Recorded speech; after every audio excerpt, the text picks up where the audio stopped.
Je suis avec Peter Shefki, candidat libéral pour la circonscription de Vaudreuil-Soulanges. Bonjour. Bonjour, toujours un plaisir. Merci. Peter, une campagne très courte qui a débuté le 15 août, donc une course un peu contre la montre. Parlez-moi des grandes lignes de qu'est-ce qui s'est passé là, depuis les dernières semaines. Mais c'est intéressant parce que je faisais la même chose que je faisais d'habitude, c'est-à-dire connecter avec mes citoyens. C'est ça que je faisais au mois de juillet, mois d'août, avant que je retourne à Ottawa. C'est de cogner aux portes, de parler avec les gens, de les attendre, d'écouter leurs commentaires, leurs rétroactions, qu'est-ce que je peux faire mieux, qu'est-ce qu'ils aiment.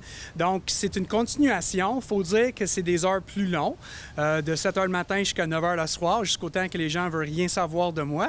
Puis, mais j'aime ça connecter. Ça me donne la chance d'en savoir plus sur comment je peux améliorer le job que je fais en tant que député. Les grands dossiers, les dossiers un peu plus chauds, un dossier très important qui est ressenti un peu partout dans Vaudreuil-Soulanges, bien sûr, c'est la pénurie de main-d'œuvre, que ce soit au niveau agriculture, entreprise, services. Un enjeu qu'on ressent à tous les paliers gouvernementaux, là, régional, provincial, fédéral. Qu'est-ce que vous proposez pour améliorer la situation? Mais il y a deux choses. Premièrement, de faire un phase-out de la prestation canadienne d'urgence. À certains points, il faut garder ça pour les secteurs qui ont le besoin, le tourisme, le secteur artistique et tout ça. Mais à un moment donné, il faut faire un phase-out, c'est ça qu'on va faire. Deuxièmement, il faut former les gens. Il faut investir dans la formation. Puis dans le budget 2021 qu'on a sorti en mois de juin, on a de l'argent historique pour former des gens qualifiés. On a besoin des électriciens, des cuisiniers, n'importe quoi. On a besoin des gens qui viennent d'ici. Et avec les investissements qu'on a mis de l'avant, on va être capable de le faire. Troisièmement, il faut travailler avec le gouvernement du Québec pour faire rentrer plus de gens qualifiés. C'était pas une question maintenant de si on a besoin de ça, c'est une question de combien on a besoin de laisser rentrer. Donc, ces trois choses-là, je vais continuer de travailler sur ça. Autre dossier qui préoccupe peut-être plus la plus jeune génération, on en entend beaucoup parler, le remaniement avec le CRTC de la loi sur la radiodiffusion, la fameuse loi C10, qui a un impact avec nos GAFAM, là, les Netflix, Facebook et Google de ce monde. Quelle est votre vision, votre mission pour la suite de ce dossier? Mais premièrement, avec le projet de loi C10, c'est important pour nous parce que ça va faire en sorte que les géants du Web vont payer leur part. Okay? Jusqu'à maintenant, ils ne payent pas grand-chose. Puis tu voyais nos télévisions communautaires, nos publications locaux, là, c'était vraiment, il y avait un impact sur eux.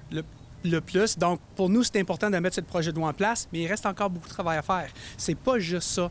Donc, moi, je suis dédié, comme j'ai dit plusieurs fois, à protéger nos télévisions communautaires parce que c'est eux qui donnent la visibilité à nos propres communautés. C'est eux qui vont couvrir les événements qui se passent dans nos communautés, les groupes communautaires, etc.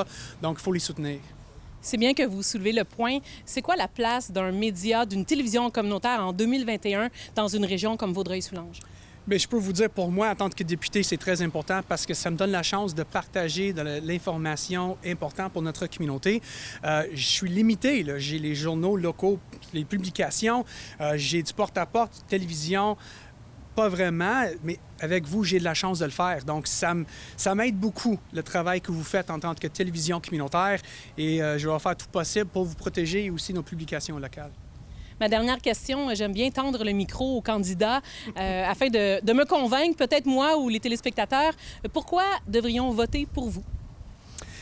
Mais merci de me donner cette chance-là. Mais si je peux parler directement aux gens de Vaudreuil-Soulanges, je vais dire, j'espère que je peux compter sur votre confiance encore. Depuis que j'ai rentré au pouvoir en 2015, j'ai fait le plus possible pour être visible, pour vous donner la chance d'être accessible. J'ai montré que je suis prêt à travailler 110 %, que ce soit dans les inondations historiques qu'on a vues en 2017 et en 2019, et aussi durant cette pandémie. J'aime ça, je veux continuer à travailler fort pour vous et pour votre famille. Merci beaucoup. Bonne continuation, M. Shefki. Merci beaucoup.